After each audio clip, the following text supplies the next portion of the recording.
Mom, beginning next month, we'll move all your funds into my account. That's what my son said, and I just smiled. That evening, as usual, he showed up with his wife for a free meal. But when they stepped into my home, both of them shrieked in shock. You won't believe the betrayal I faced. My own son, the one I sacrificed everything for, tried to take every last penny I had. But what he didn't know was that I had a plan to expose him and reclaim my life. It started so innocently, or so I thought. That Thursday afternoon, my son Lawrence sat in my kitchen, sipping coffee, and calmly dropped a bomb. Mom, starting with your next paycheck, we're going to transfer all your money to my account. As if he was proposing a weekend trip, not demanding total control of my life savings. He spoke with this unsettling ease, like he was doing me a favor, like I, a 62-year-old woman, couldn't manage my own finances. I just stared. The words hung in the air, heavy and cold. I looked into his eyes, searching for any flicker of explanation, any sign of the boy I'd raised alone, the boy I'd fed with the sweat of my brow. Nothing. Just that calm, confident smile, the look of someone utterly in control. So, I took a deep breath, and against every instinct screaming inside me, I said yes. I told him it sounded fine, that I trusted him. His smile widened. He stood up, gave me a quick, almost mechanical kiss on the forehead, one of those kisses that mean absolutely nothing, and said, "It's for the best. You won't have to worry about a thing. I'll take care of everything. It's for your own good." Those words, "for your own good," echoed in the silence long after he left my house. That same night, a Friday, Lawrence returned, but not alone. He arrived with his wife, just like they always did, expecting dinner, expecting the table set, expecting hot, free food, as they had every Friday for the past 3 years. I heard their footsteps at the front door. I heard the key I'd given him turning in the lock. I heard the door open. And then, I heard the scream. It was high-pitched, desperate. The scream of someone who'd seen something they never expected. The scream of someone realizing things were not going to be their way. I didn't move. I stayed seated in my empty kitchen, in my empty house, listening to that scream echo. I didn't need to go see what happened. I already knew. Lawrence burst into the kitchen, his face pale, eyes wide with shock. His wife followed, a mirrored expression of disbelief. "Mom," he yelled. "Mom, what did you do? Where is everything? Where's the furniture? Where's the TV? Where is everything that was here?" I looked at him with a calmness I didn't even know I possessed. And in the softest voice I could muster, I told him, "Oh, I sold some things. I needed the money. After all, if you're going to be managing my finances, I needed to make sure I had some cash first." His face drained from pale to crimson, from shock to absolute fury. He took a step toward me, and in that moment, for the very first time, I saw my son for what he truly was.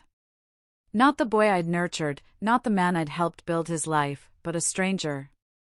Someone looking at me with contempt, with rage, with something dangerously close to hatred. "You're crazy," he spat. "Completely crazy. How could you sell everything without asking me? Now, what are we going to do when we come over? How are we going to be comfortable here?" That was it. That was the sentence that changed everything. How are we going to be comfortable here? Not, how are you going to be comfortable, Mom? He wasn't worried about me. He was worried about them. As if my house was just an extension of their comfort. As if my things existed solely for their convenience. His wife stepped forward, her eyes, always cold and calculating, fixed on me. She said something I will never, ever forget. She called me selfish. Said I was only thinking about myself, that they came every week to keep me company, to make sure I was okay, and this was how I repaid them. Selfish. Me. The woman who worked double shifts for years so he could go to college. The woman who gave up on a new life after his father left, because I didn't want my son to grow up with a stepfather. The woman who lived in small apartments, wore old clothes, ate the bare minimum, just so he could have everything. Selfish.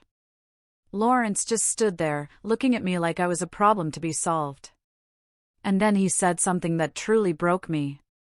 Maybe it was a mistake to suggest the bank account, he mused. Maybe you're not in a condition to make good decisions. Maybe you need more help than I thought. More help. As if I were a burden.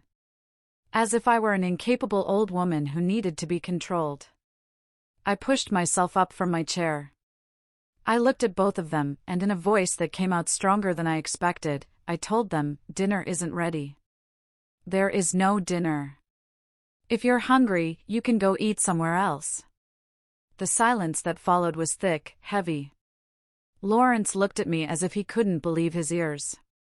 His wife let out a dry, bitter laugh, muttering something about respect and gratitude. And then Lawrence delivered the sentence. The one I still hear when I close my eyes at night. With a coldness I'd never heard from him, he said, "You should be careful. A woman your age, alone, without family who truly cared about her, could end up in a very bad place. I'm the only thing you have. Remember that before you do something stupid." They left then, storming out, slamming the door, leaving a trail of rage and veiled threats. I heard them get into their car. Heard the engine roar to life. Heard them drive away. I stood there, in my empty kitchen, in my empty house, feeling something inside me break for good. But what I felt wasn't sadness. It wasn't despair. It was something different. It was clarity. It was the absolute certainty that my son didn't love me. That maybe he never had. That I was just a resource to him, a source of money, food, and comfort.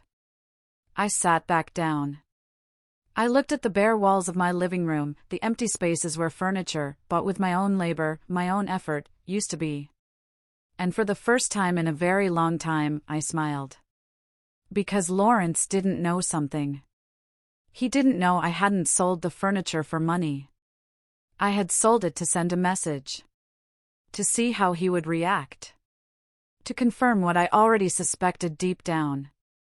And he had reacted exactly as I expected, with rage, with indignation, with the attitude of someone who felt entitled to another person's things.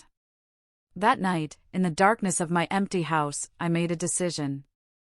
I wasn't going to yell. I wasn't going to cry. I wasn't going to beg. I was going to do something much more powerful.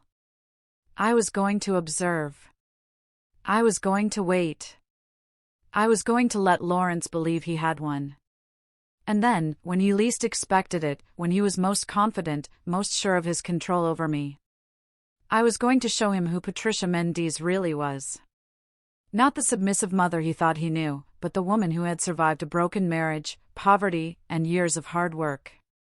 The woman who knew exactly how to protect herself. The woman he should never have underestimated. There was a time I believed being a mother was enough.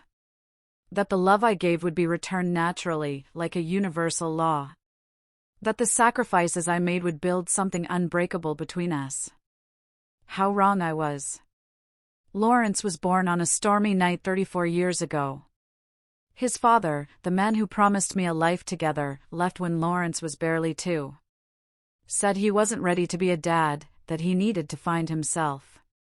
I never understood. But I didn't wait for him. I was left alone with a toddler, a 2-bedroom apartment I could barely afford, and a secretary job paying $800 a month. It wasn't enough. Never enough. So, I got a second job, cleaning offices at night. I'd leave Lawrence with my neighbor, an elderly woman who charged me $50 a week. I worked from 7 a.m. until 6 p.m., came home, fed, bathed, and tucked him in, then left again at 9 p.m. to clean until 2 a.m. 4 hours of sleep, then repeat. I did that for so many years, I lost count. I remember Lawrence always wanted those brand-name sneakers the other kids wore. $120. I made $1,200 a month from both jobs. $120 was almost all my food money for 2 weeks. But I bought them. I didn't want my son to feel less than anyone else. I wanted him to know his mother would do anything for him. I ate rice and beans for a whole month to pay for those shoes. When he turned 18, he wanted to go to a private university. $15,000 a year. I didn't have that money, not even a tenth. But I went to the bank. I took out a loan. I went into debt for 4 years of education that I ended up paying off for 10 years. 10 years of paying a loan so my son could have a college degree. He graduated. Got a good job. He was making $3,000 a month, double what I made after 30 years of work. I was happy. I thought he could finally build his life. That I had finally done my job as a mother well. But Lawrence didn't move out right away. He said he wanted to save money, to have a solid foundation. I told him, of course, my house is your house. Stay as long as you need. He stayed 5 more years. 5 years where I still worked my 2 jobs. 5 years where I paid the rent, the food, the utilities. 5 years where Lawrence saved every single cent of his salary because he didn't have to pay for anything. When he finally left, it wasn't to rent an apartment. It was to buy a house. A $200,000 house he paid for in cash because he'd saved all his money living for free at my house. I was proud. I told him I was proud, and I was. I thought I'd done the right thing. I thought maybe now, with his own house, he could help me. Maybe I could work less. Maybe I could rest a little. But that never happened. Lawrence got married 2 years after he moved out. His wife was an elegant woman, always dressed well, perfect nails, speaking with a polite tone that hid disdain. From the start, I noticed she looked at me differently, like I was something inferior. At the wedding, which cost $30,000, I sat at a table in the back. Not the main table, with the family. Lawrence explained there were important people, clients from his job, and they needed those tables. I said I understood. I smiled in the pictures. I danced when asked. And I went home alone that night, feeling strangely empty. After the wedding, Lawrence's visits became less frequent. Before, he came 2 or 3 times a week. After, once every 2 weeks. Then once a month, always in a hurry, always looking at his phone, always with an excuse to leave early. I didn't say anything. I didn't want to be the annoying mother, the complaining mother, the mother who didn't understand her son had his own life now. But then they started coming on Friday nights. Always at dinner time. Always without notice. Always expecting me to have food ready. At first, I was happy. I thought he finally wanted to spend time with me, that he missed me. I'd cook his favorite dishes, set the table beautifully, buy dessert. But I noticed something. Lawrence never came alone. He always brought his wife. And they never came to talk. They came to eat. Arrive, sit, eat, leave. Sometimes an hour, sometimes less. I also noticed they never brought anything. Never a bottle of wine, a dessert, money for food. Nothing.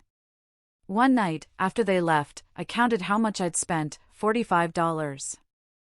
$45 I didn't have to spare. $45 meant extra hours of work. And I realized. To Lawrence, I had become a service. A free restaurant. A place where he could eat without paying, without even truly thanking me. I started noticing other things.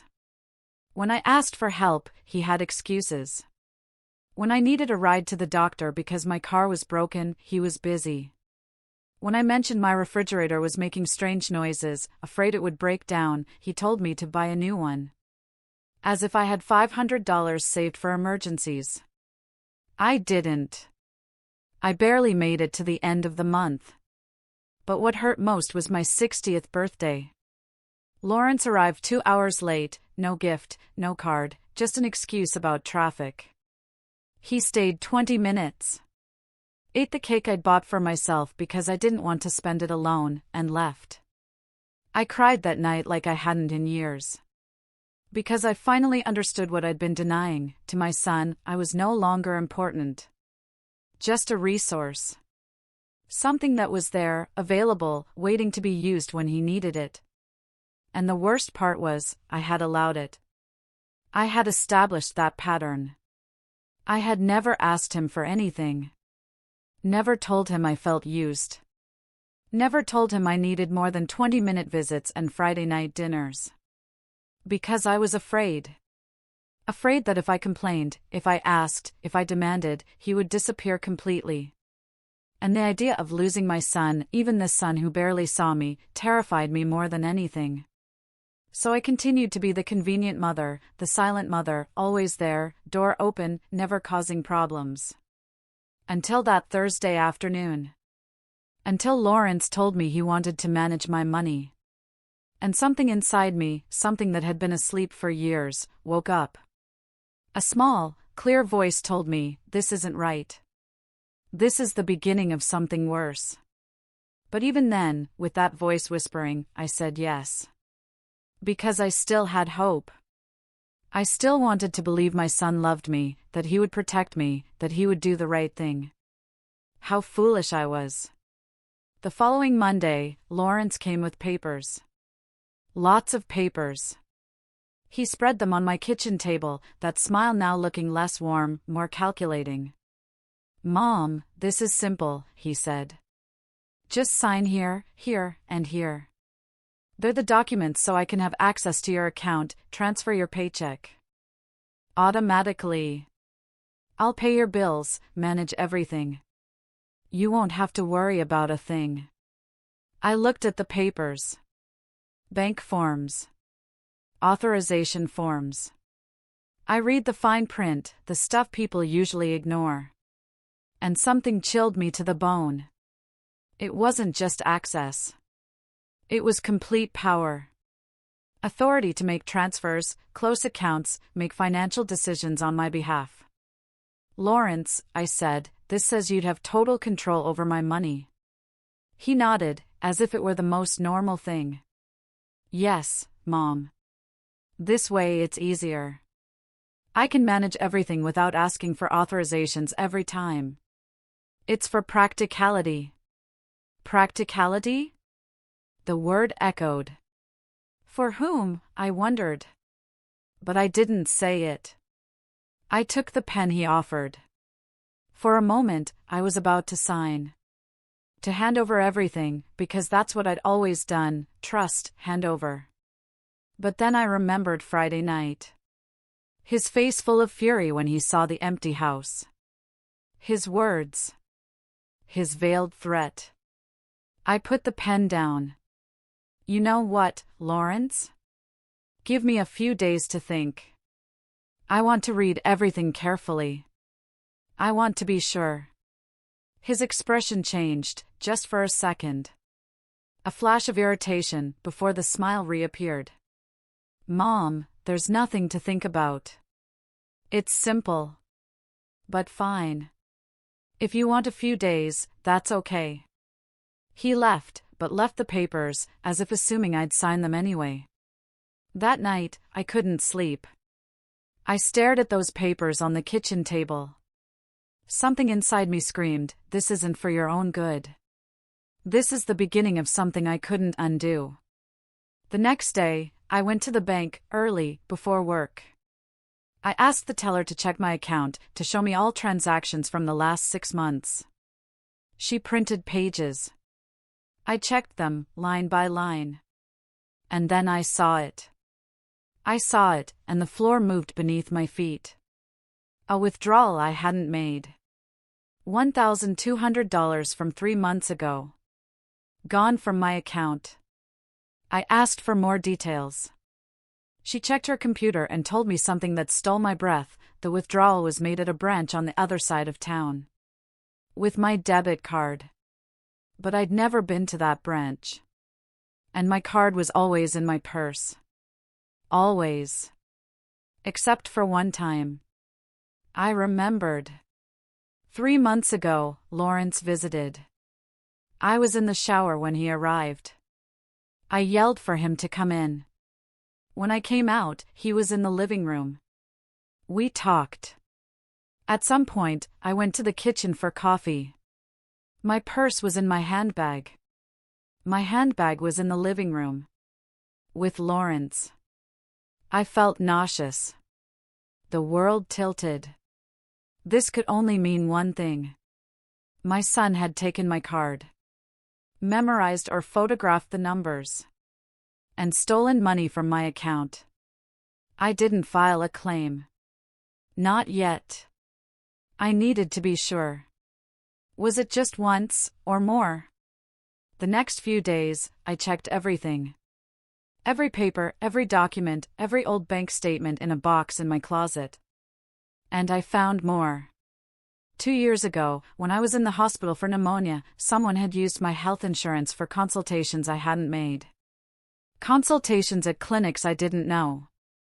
Consultations that exhausted my annual coverage, forcing me to pay out of pocket for medication that year. Then, a credit card in my name I didn't remember applying for. A $3,000 balance. Purchases I hadn't made. Stores I'd never been in. I called the credit card bank. It was opened 18 months ago. They gave me a list of purchases: hardware stores, electronics, home furniture. Lawrence had bought a house 2 years ago. Lawrence had renovated that house. And apparently, Lawrence had used my credit to do it. I sat on the floor of my bedroom, surrounded by papers, feeling like everything I believed about my life was falling apart. It wasn't just the money. It was the betrayal. Knowing my son had been stealing from me for years. That he saw me as an unlimited resource. That he never intended to care for or protect me. I cried. Cried until I had no more tears. Then I wiped my face, gathered the papers, and made a decision. I wasn't going to confront him yet. No yelling, no complaining. Because I knew he'd deny everything. He'd say I was confused, senile, anything to make me doubt my own memory, my own sanity. No. I was going to be smarter. I would collect proof. Document everything. Build a case so solid he couldn't deny it. And then, only then, would I act. That Friday, Lawrence came back. Dinner time. Expecting food. But this time, I'd cooked something different. His favorite, chicken with sauce and rice. The same dish I made when he came home sad from school. The dish that said, "I love you," without words. He sat at the table with his wife. They ate.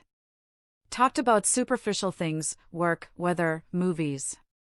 I watched them as if for the first time. I realized Lawrence ate my food with the same indifference he'd eat a fast food burger. No gratitude. No love. Just the mechanical act of eating something free. When they finished, Lawrence took out the bank papers again. Placed them next to his empty plate. "Mom, the days you asked for have passed. You've thought about it, right? Sign this, and I'll take care of everything." I looked him straight in the eyes. In the calmest voice, I told him I still wasn't sure. I needed more time. His wife scoffed. "Patricia, this is ridiculous. Lawrence is just trying to help you. I don't understand why you're being so distrustful." Distrustful? She called me distrustful. The saddest thing was, she was right, but not in the way she thought. Lawrence stood. His expression hard, the smile gone. "Mom, this is for your own good. You can't keep managing your finances alone. It's obvious. Look at how you sold the furniture without thinking. Look at the irrational decisions you're making." Irrational? Selling my own furniture in my own house was irrational, but stealing from me for years wasn't? I didn't say anything. I just held his gaze until he looked away. They left that night without saying goodbye. And I stayed there, in my kitchen, looking at those unsigned papers, knowing the war had just begun. A silent war. One I had to win. Because if I lost, I wouldn't just lose my money. I would lose my dignity, my autonomy, my life. The days after that were strange. Lawrence didn't call. Didn't visit. As if he'd decided to punish me with his absence. As if he believed I'd fall apart, beg him to come back, finally sign those papers. But I didn't. For the first time in years, the silence of my house didn't feel empty. It felt full of something different. Full of clarity. I spent those days meticulously going through every detail of my financial life. Every receipt, bank statement, every paper connected to money. And the more I looked, the more I found. I discovered that 3 years ago, when Lawrence asked to borrow my ID, he'd lost his and needed to pick up an urgent package. He'd done something else with it. He'd opened an electricity service account in my name, at an address that wasn't mine, his house. For 3 years, his electricity had been in my name. And when he didn't pay on time, the penalties piled up on my credit history. That's why I'd been denied a small loan last year for car repairs. That's why my credit score had mysteriously plummeted. I called the electricity company. Explained the account wasn't mine, I'd never lived there.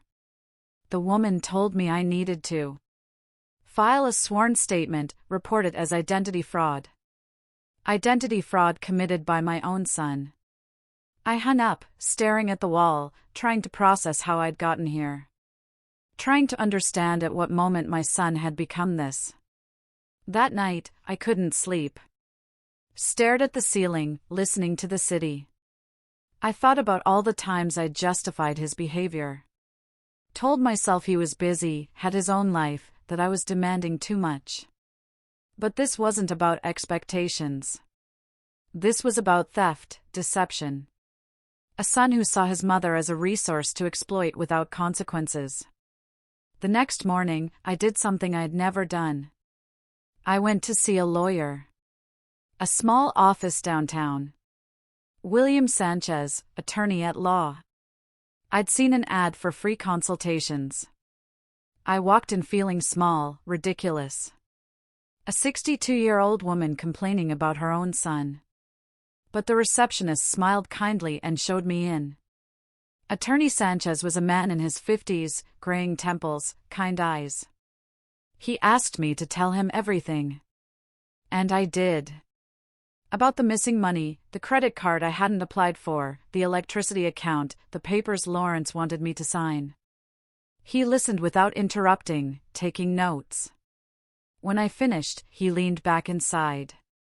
"Mrs. Mendes," he said. "What you're describing is financial fraud and a breach of trust. If you sign those papers, you're giving him total legal access. He could empty it all, and you'd have no legal recourse because you gave him permission." The words hit me like stones. I knew it, deep down. But hearing it from a professional made it terrifyingly real. "What can I do?" I asked. He leaned forward.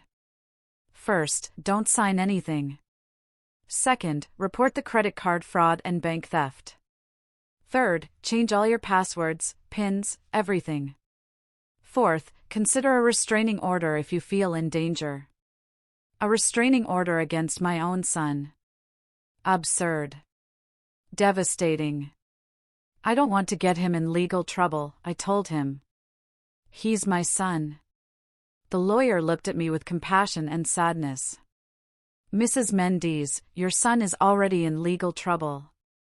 He's committed several felonies. The question isn't whether you want to get him in trouble.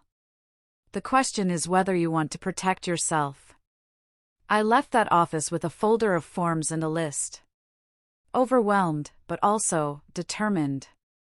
I went straight to the bank. Changed all my passwords, got a new debit card. Closed the fraudulent credit card, filed a formal dispute. The teller was patient, kind. When I got home, I was exhausted.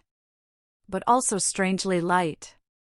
As if an invisible weight I'd carried for years had finally lifted. That night, Lawrence finally called.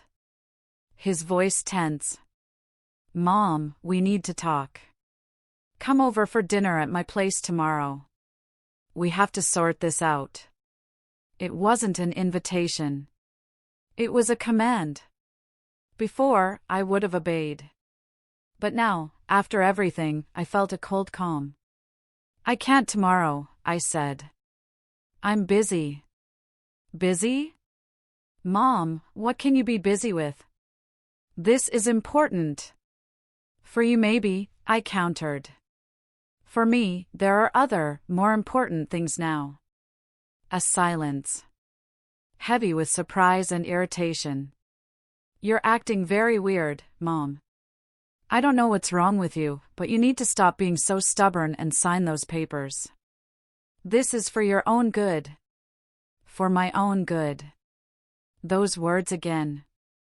As if stealing from me was an act of love. "Lawrence," I said, my voice firmer than expected. "I'm not going to sign anything. And I think we need to have a very serious conversation about several things." "About what things?" His voice shifted. More alert. More cautious. "About money that has left my account without my permission. About credit cards I didn't apply for. About utility accounts in my name at addresses where I don't live." The silence that followed was absolute. So thick I could almost feel it through the phone. "I don't know what you're talking about," he finally said, controlled, but I heard the panic. "I think you do," I replied. "And I think you need to think very carefully about what you're going to say next. Mom, you're delusional. You're confused. Maybe you need to see a doctor." There it was. The card I knew he'd play. To make me seem senile, incapable. "I'm not confused, Lawrence. I have all the papers. All the proof. And I've already spoken with a lawyer." Another silence. Longer. Heavier. "You spoke with a lawyer?" His voice was almost a whisper now. Almost a threat. "Yes. And he explained exactly what you've been doing. What fraud is. What's illegal. Mom, you can't be serious. I'm your son. Everything I've done has been to help you." "Help me?" "Lawrence, you stole from me. For years. You used me. You lied to me." "I would never," he started, but I cut him off. "Yes, you did. And you know it. The question now is, what are we going to do about it?" I heard his breathing, heavy, agitated. "I'm coming over," he said. "We need to talk in person." "No," I told him. "You are not coming over. If you want to talk, we can do it on the phone, or we can do it with lawyers present." "You're crazy," he yelled. "Completely crazy. After everything I've done for you, all the times I've come to see you, that I've worried about you. All the times you came to eat for free, you mean. All the times you needed something from me. But the times I needed you, where were you?" I hung up before he could respond, before he could manipulate me with words again. And I stayed there, phone in hand, trembling. Not with fear. With rage. With years and years of suppressed rage finally finding its voice. That night, I slept better than I had in months. I had finally told the truth. I had finally stood my ground. And though I didn't know what came next, I knew I was no longer going to be the silent mother who allowed herself to be trampled on. The next morning, I woke with a clarity I hadn't felt in years. As if a thick fog had lifted. I could see everything with painful sharpness. I knew what to do. I couldn't stop now. After breakfast, I grabbed my purse. I had a mental list of places to visit. Loose ends to tie up. If Lawrence thought I was a confused, helpless old woman, he was about to discover how wrong he was. My first stop, the main bank where I kept my savings. Not the checking account with my paycheck, but the other one, opened 30 years ago when I dreamed of owning a house. I had $7,200 saved. Not a lot after a lifetime of work, but it was mine. I asked the manager to close the account. She asked if there was a problem. I said I just wanted to make some changes. She gave me a cashier's check and suggested I open an account at another bank for security. I followed her advice. I went to a different bank, one Lawrence had never been to with me. I opened a new account, one only I knew about. One where he could never find my money. Then, the electricity company. I filed all the documents Attorney Sanchez helped me prepare, the sworn statement, copy of my ID, proof I'd never lived at that address. The woman helping me said they'd investigate, transfer or close the account, and I'd no longer be responsible. I felt an invisible chain fall from my shoulders. My next stop, the credit bureau. I requested my full report. I wanted to see everything. Were there more things Lawrence had done? The employee gave me a thick document. I sat in the waiting room, reading it page by page. Something else. A personal loan of $5,000 taken out 2 years ago in my name. Unpaid. Now in collections. $5,000. Rage rose in my throat again, like bile. I marked every fraudulent item with a marker. Filled out the dispute forms, one by one, with clear, firm handwriting. When I left, it was almost 3 p.m. I hadn't eaten since breakfast, but I wasn't hungry. I had something stronger than hunger, purpose. I then went to Mrs. Alice Morrison's house. My neighbor, 70 years old, lived in the building longer than me. Friends for decades, though we'd drifted. I'd been so focused on Lawrence, on maintaining that relationship, I'd neglected others. I knocked. She opened, surprised. Patricia! What a surprise! Come in, come in. We went into her living room. She offered coffee. I accepted. We sat. Her wise eyes, that had seen so much, studied me. You look different, she said. I don't know what it is, but there's something different about you. And then I told her everything. About Lawrence. The money. The betrayal. Everything. I talked for almost an hour, non-stop. She listened, nodding, her expression a mix of sadness and recognition. When I finished, she sighed.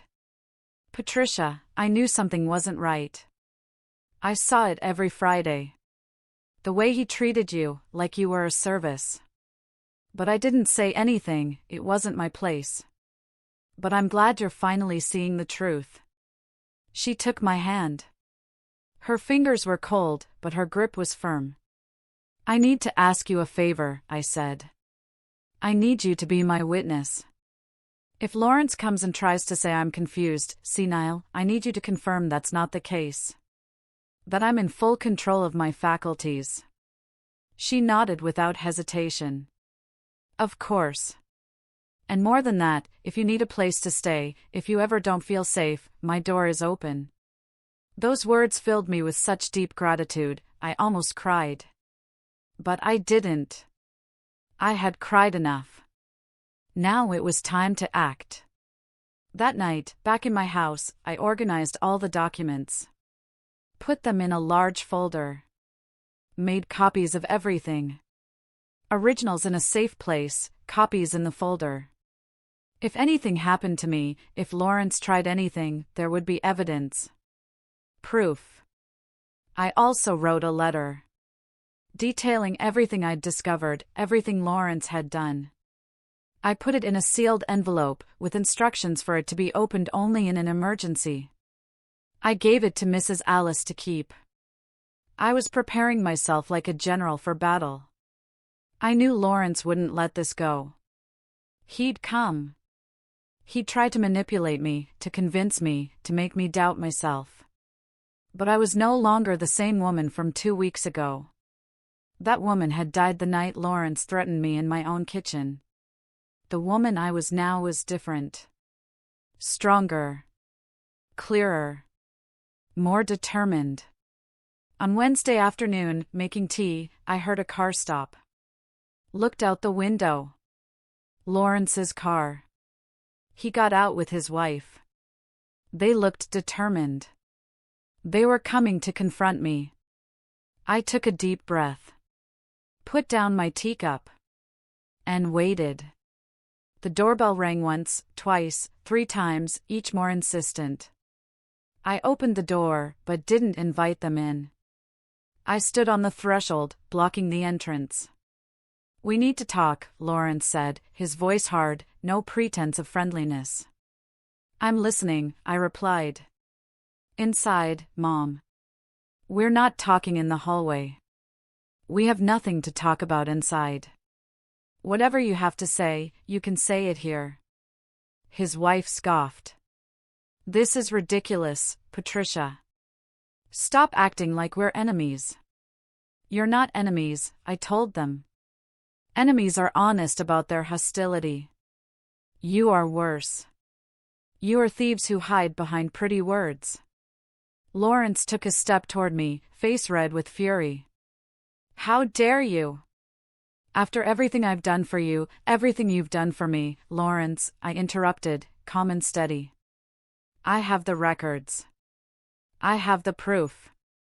I know exactly how much money you've stolen from me. I know about the fraudulent credit cards. I know about the electricity account. I know about everything." He froze. His mouth opened, but no sound came out. "And now," I continued, with a calmness that surprised even me, "you have 2 options.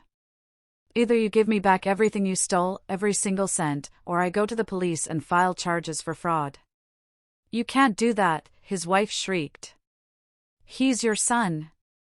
"That's exactly why it hurts so much," I replied.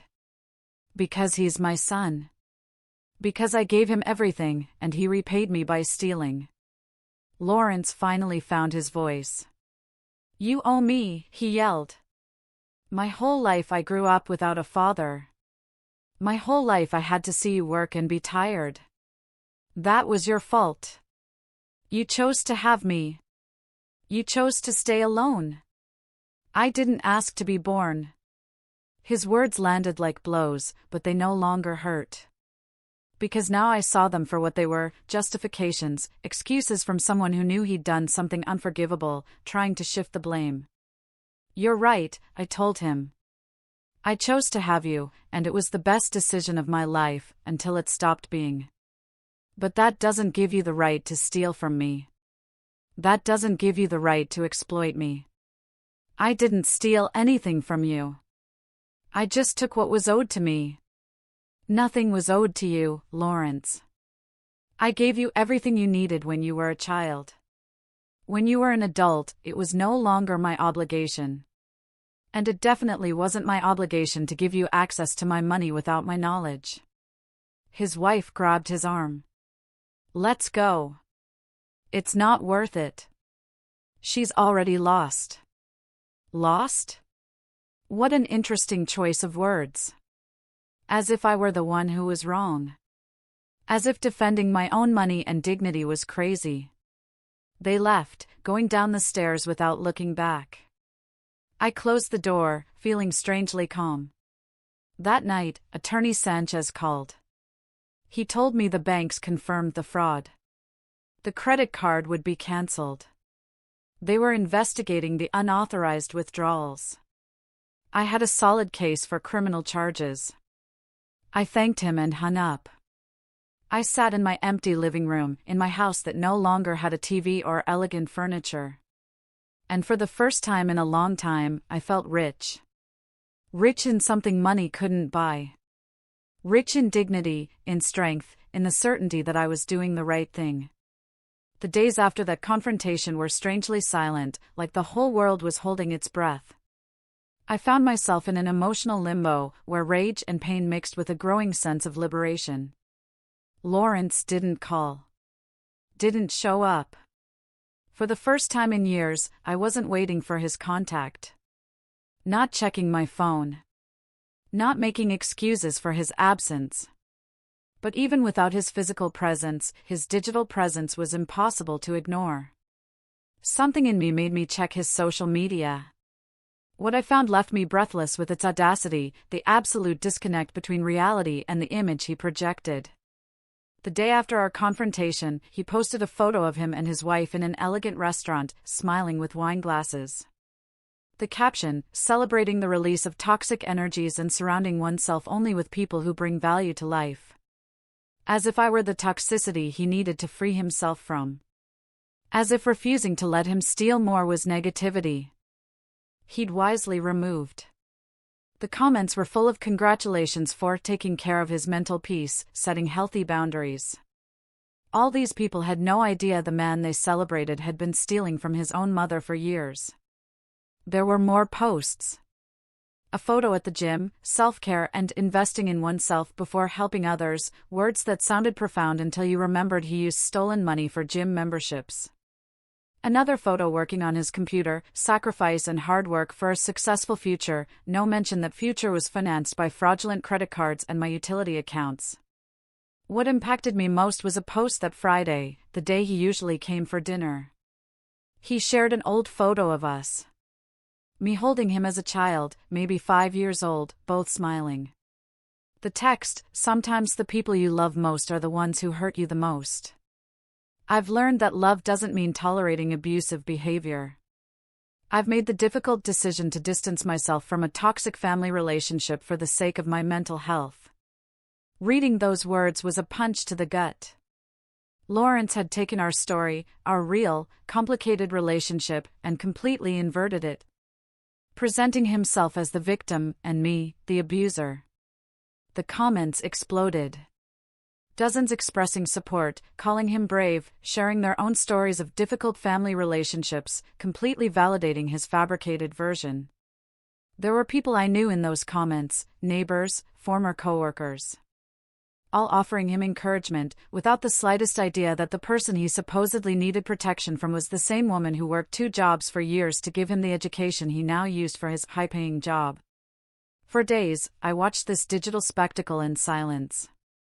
Not commenting. Not reacting publicly. Because I knew this was Lawrence's game. If I responded emotionally, I'd fall into his trap, give him more ammunition for his narrative. But every new post, every new supportive comment from people who didn't know the truth, was a small wound. Not because I cared what those people thought of me, but because it hurt to see how easily people believed a well-told story without questioning. The last straw came when he posted a story showing the house he and his wife bought, renovations, new furniture, perfectly designed garden. All presented as the fruit of his hard work and dedication. Without a single mention that a significant part was paid with money that wasn't his, with credit obtained fraudulently using my information. He showed it with so much pride, as if he truly believed he'd earned it all himself. As if he'd forgotten, or simply didn't care, that every brick of that house was partially built on the sacrifice and theft of his own mother. I watched him live his life through those small digital windows and wondered how someone could sleep at night, knowing what they'd done. How he maintained that facade of a successful, ethical person while committing fraud against the person who gave him life. Did he ever feel guilt? In the middle of an elegant dinner, or at the gym, did he ever stop to think about his mother, sitting alone in an empty house, having sold her furniture so she could eat, because her own son had been systematically stealing from her for years? But looking at his posts, seeing the ease with which he built and maintained this perfect public image, I came to understand something fundamental about Lawrence, something I'd always known on some level but never wanted to admit. My son had developed the ability to create parallel realities in his mind, where he could be both the abandoned son deserving compensation and the successful man who built everything himself. where he could justify theft as his right, while publicly presenting himself as a victim of family toxicity. It was a form of cognitive dissonance so deep, it seemed he truly believed his own lies. The line between truth and fiction was completely blurred for him. And as I watched all this from the silent distance of my empty house, something inside me hardened even more. Because seeing Lawrence not only steal from me, but also steal my story, inverting the roles of victim and victimizer in public, made me realize there was no redemption here. No conversation that would make him see the reality of what he'd done. He had chosen his path.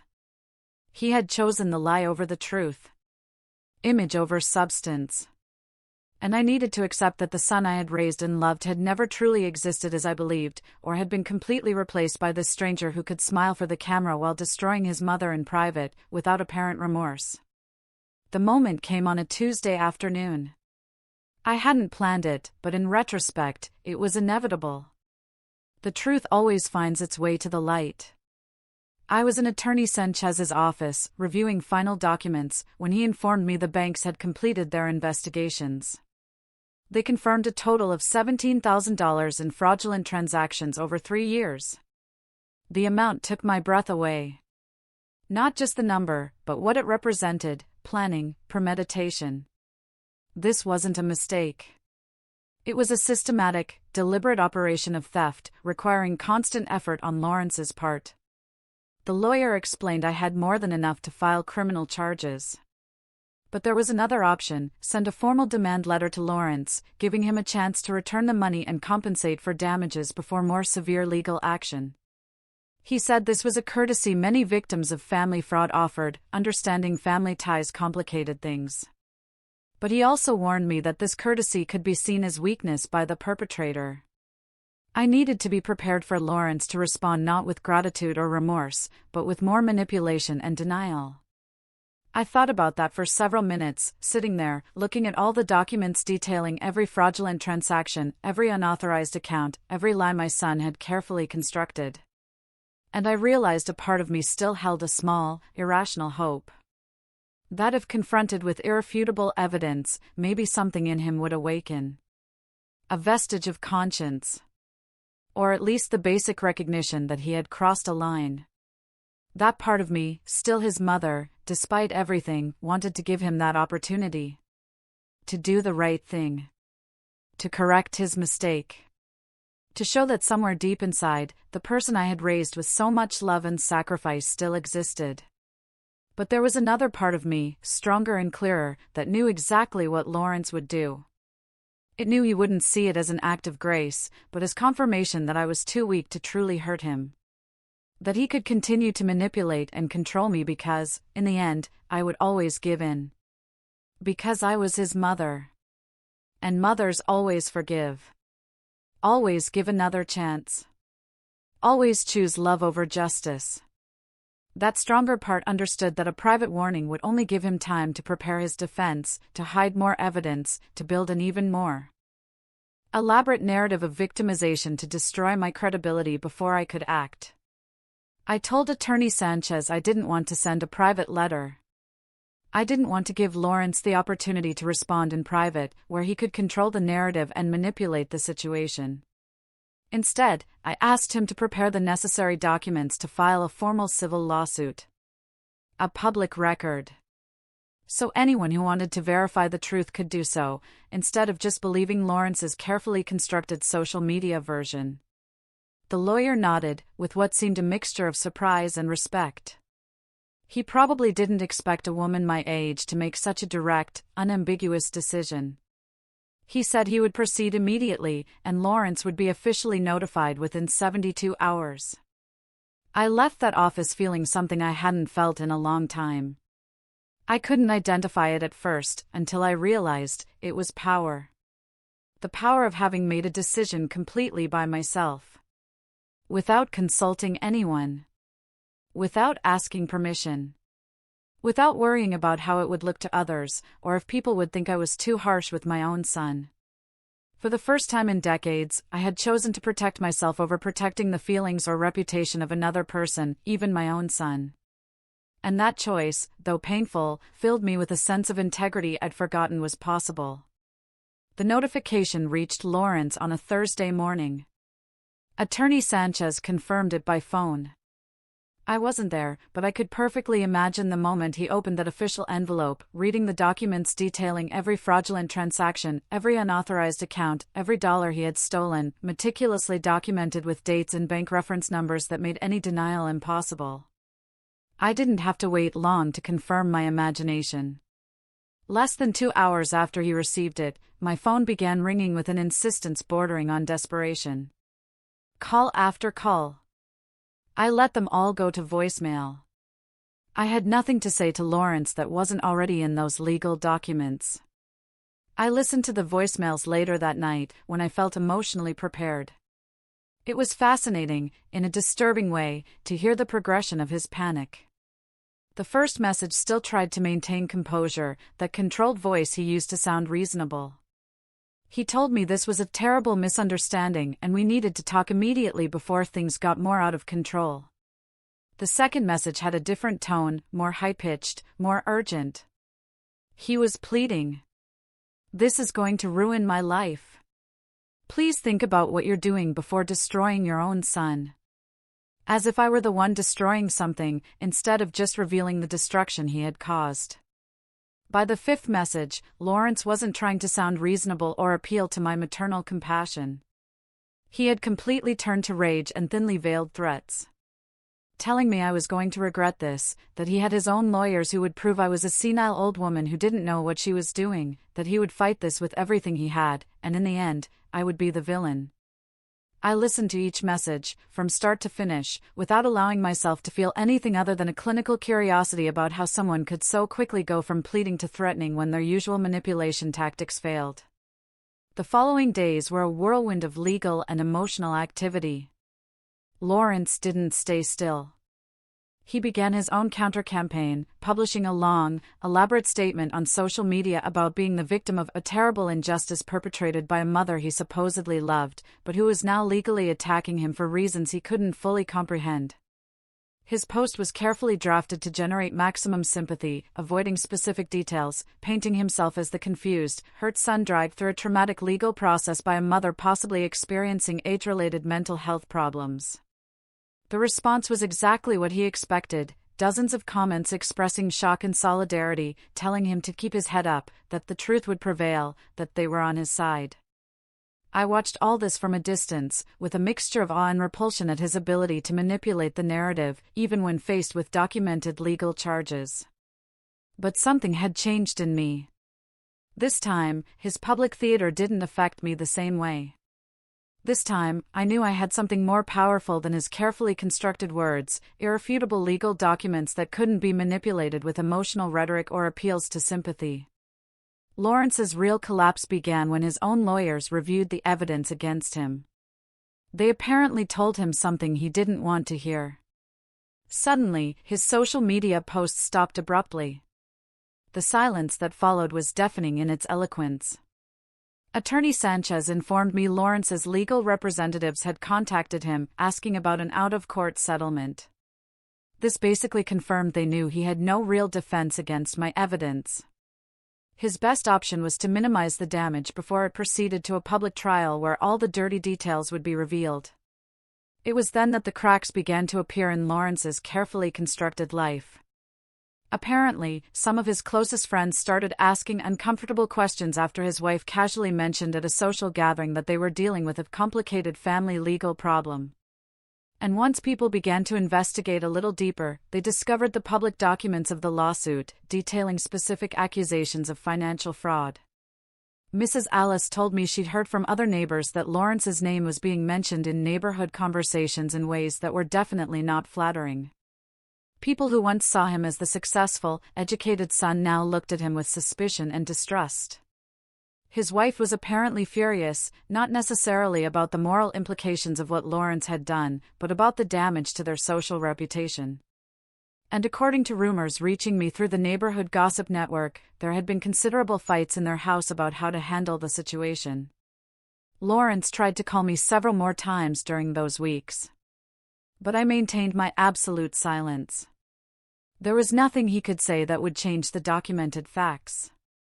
And my silence, apparently, was more devastating to him than any angry word. Because it meant I had completely moved from anger to indifference. And that indifference was the final death of any power he ever had over me. The final settlement was reached 3 months after I filed the lawsuit. The terms were exactly what Attorney Sanchez and I had established as the minimum acceptable, because Lawrence had no choice but to accept. His own lawyers explained that going to trial would mean not only the complete public revelation of all the details of his fraud, but also the very real possibility of criminal charges that could result in jail time. He had to return the full $17,000, plus another $5,000 in compensation for damages, in addition to paying for all credit cleanup fees and my lawyer's fees. All of this had to be paid within 6 months, with verifiable monthly payments, or the agreement would be automatically invalidated, and criminal charges would proceed without further warning.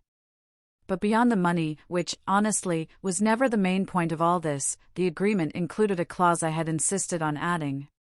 Attorney Sanchez initially thought it unnecessary, but for me, it was absolutely essential. That clause stated that Lawrence had to issue a public statement acknowledging he had committed financial fraud against his mother, and that the accusations in my lawsuit were true and well-founded. He fought that clause more than any other part of the agreement. Because he knew exactly what it would mean for his carefully cultivated image, to publicly admit that everything he'd been saying about being a victim of a toxic mother was a lie, designed to cover up his own crimes. The statement appeared on his social media on a Tuesday afternoon. It was brief, clearly drafted by his lawyers to minimize damage within the agreement's requirements. But still, the words were there, in black text on a white background, admitting he had accessed bank accounts without authorization, opened credit cards using another person's information, and made serious errors in judgment he deeply regretted. The comments under that post were wild. People who'd previously supported him unconditionally expressed shock and disappointment. Others, who'd suspected something all along, felt validated. I watched all that digital drama unfold with a sense of closure that had nothing to do with satisfaction or revenge, but simply with the quiet recognition that the truth had finally been told publicly. The first payment arrived in my account on the exact date specified. Each subsequent payment arrived punctually, too. Lawrence knew that a single missed payment would mean consequences he definitely could not afford. And with that money, I did something he probably never expected. Instead of putting it back into savings or replacing the furniture, I bought a plane ticket to a place I'd never been before. I had spent 62 years living for other people. First for my son's father, then for my son, and then for the illusion of a family relationship that only existed in my imagination. Now, for the first time in my adult life, I had the freedom and resources to live exactly how I wanted, without justifying my decisions to anyone. I bought a small house in a coastal town, 3 hours from where I'd lived my whole life. A house with 2 rooms and a yard where I could finally plant the flowers I'd always wanted, but never had time for while working 2 jobs. The house cost $40,000, which I paid for in cash, using a combination of the payments from Lawrence and the savings I'd managed to protect in my new bank account. When I signed the purchase papers, I felt something I could only describe as a rebirth. This house was mine in a way no other place had been mine before. Purchased with money returned through justice, not earned through endless sacrifice. Lawrence tried to contact me one last time after the final payment was made, completely fulfilling the terms of the agreement. This time, I answered the phone. Because I knew there was nothing he could take from me or use against me. His voice sounded different. Smaller. More humble. He asked if we could ever really talk, if there would ever be a possibility of some kind of reconciliation. I listened in silence, then responded with words I'd been preparing for months. I told him that the son I raised never really existed, or died somewhere along the way, replaced by someone I didn't know and didn't want to know. And that while I wished him peace and growth, that peace and growth would have to happen away from me. Because I had closed that door. Not out of hatred, but out of self-love. There was a long silence after my words, then a sound that could have been a sob or just broken breathing, before he hung up without saying anything else. And that was the last time I spoke with Lawrence. Because some doors, once closed, need to stay closed. Not as a punishment, but as a protection. Now, I live in my small house by the sea. I spend my mornings drinking coffee in my garden, watching the flowers I planted with my own hands grow. There is a peace in this simple life I never found in all those years of sacrifice and giving. Because I finally understood that true love begins with oneself, and that no relationship is worth maintaining if it requires you to betray your own dignity. Sometimes, Mrs. Alice visits, bringing gossip from the old neighborhood. She tells me I look different now, lighter, more alive. I have a routine that is completely mine. I wake up when my body wants to. I cook meals I like. I spend my afternoons reading books I always wanted to read. And at night, I sit on my small porch, listening to the distant waves, feeling a deep gratitude. Not for what I have in material terms, but for what I finally understood about my own worth. This is my victory.